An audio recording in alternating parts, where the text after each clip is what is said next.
coming up, as you know, we have Chef Stuart Reb Donald. He is the author of Third Coast Cuisine, and we're making something especially for Cinco de Mayo. Exactly. Cinco de Mayo is one of those days, kind of like St. Patrick's Day, where you don't want to have a big sit-down meal. Everybody just wants to snack a little bit and get drunk. So, okay. So what I'm going to do is I'm going to make 3 different kinds of dip, 2 salsas, and a guacamole, but I start everything with one base that pretty much handles everything for all 3. And there's no cooking with this. Everything's going to go in the food processor. I've got some cilantro. Okay. I noticed at the market the other day that cilantro is up to $1.49 for a bunch. So to save money, just go into the lawn and garden center and get a plant of cilantro for $2.50. Stick it in your flower garden. Good idea. I got 3 cloves of garlic. Okay. And if you notice, everything's going in here in big chunks because the food processor is going to take care of everything else. I'm going to go with probably half this big red onion. Okay. And since everything is going in the food processor, that eliminates the crying when you're cutting the onions. Hopefully. Do you cry every time? Not every time. I do. I can't stop. One of the tips is this is the root. Cut that off far enough up. That's where most of it comes out of. Right there. And if you can eliminate that from it, and you can see where it connected right here, there's a milky substance. That's what does it. Learning something new. There you go. Okay. Now I took a jalapeno. If you don't like things too hot, leave this out. Use a bell pepper. Okay. And just put the hot sauce out right there, and then people who like it hot can fix their own. I am digging out the stems and the membrane. The seeds have a lot of heat in them, but they're not the hottest part. A lot of people think they do. That membrane that they're attached to is what actually produces the hot stuff. So I'm just going to cut this up. Okay. Throw it in there.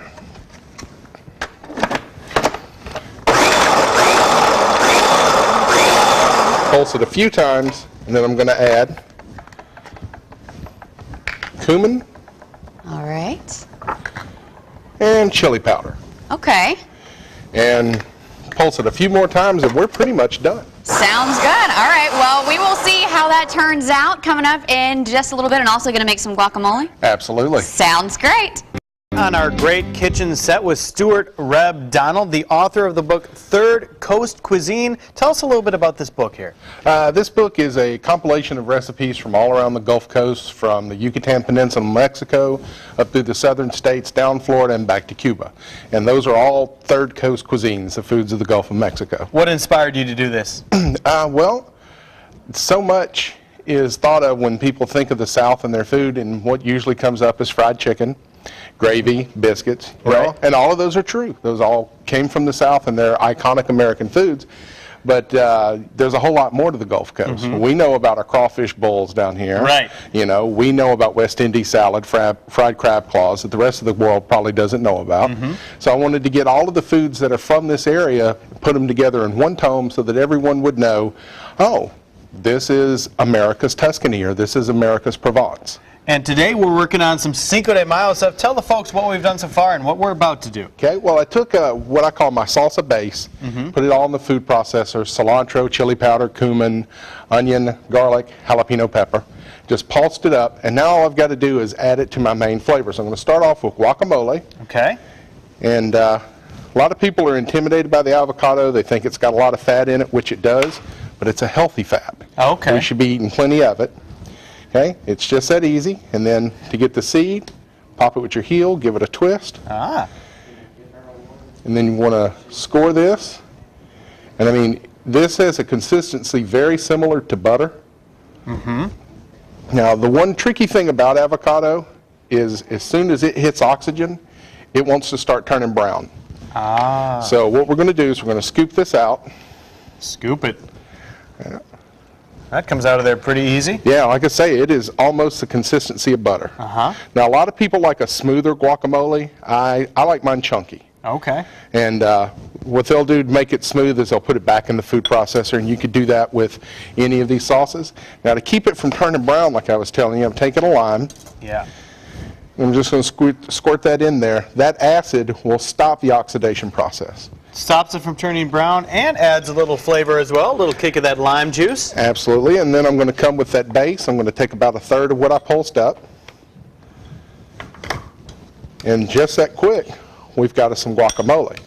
Now, you can't have any yet. Okay, that's... It needs to sit a little while here. If you're getting hungry, you can start on that. How's that sound? Okay, I'll try one of these. Okay, now I'm also going to do a tropical fruit salsa. This one I'm doing is pineapple. You can also use mango, papaya if you like. The same thing, I'm going to take my base, and this is just canned crushed pineapple. I drained off the excess juice. All natural too, you don't want any sugar added to it. It really doesn't need it.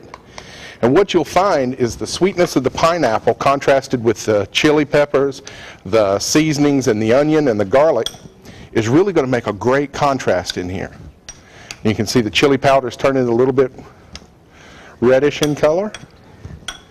And again, you're just going to have to wait. Just going to have to wait. All right, I'm going to take one more dip of this salsa. Cherish is going to have to finish these things up when we come back in a little while. But first, she needs to talk about our new series, Wedding Wednesday. Sound good? Sounds great to me. All right, check this out. To our great kitchen set in Studio 10, and I'm ready with my water bottle, cooking with Stuart Reb Donald, author of Third Coast Cuisine, and we're making salsa. I have the water because he says some of it is going to be very hot. Yeah, well, I came in. That's what I say. If you've got some people that can't handle a lot of heat, you leave out the jalapeno and use like a red bell pepper, and then set down a bottle of hot sauce, and the people that like it hot can fix it. Okay. Now on that tropical salsa, I want to finish it up. I got a little bit of Jamaican jerk seasoning. Oh, that looks good. And I'm going to give it a little squeeze of lime. Got that stirred, and now that one's done. And then I'm going to make the traditional salsa in case everyone's freaked out by the yellow and the green. And I've got petite diced tomatoes that were in a can, drained them off. And all I want to do is add a little bit of that salsa base to it, give it a stir, and it's ready to go. Looking good. So lots of different types of salsa. Right, exactly. You've got a lot of color, different flavors for different styles. All three of these are in the cookbook, Third Coast Cuisine, which you can get at the website, thirdcoastcuisine.com. All right, I'm going to taste while you're telling everybody about that. Find a small chip. And I have two websites. There's thirdcoastcuisine.com. The other one is wannabetvchef.com. And both of those I've been working with some celebrity chefs this week to get some Cinco de Mayo recipes. Marcela Valladolid, that does Mexican Made Easy on Food Network, sent me about a dozen recipes that are all over wannabetvchef.com. And then some of her friends, Jada De Laurentiis and Paula Dean, they sent some of their Mom's Day recipes, and those will be on the site tomorrow.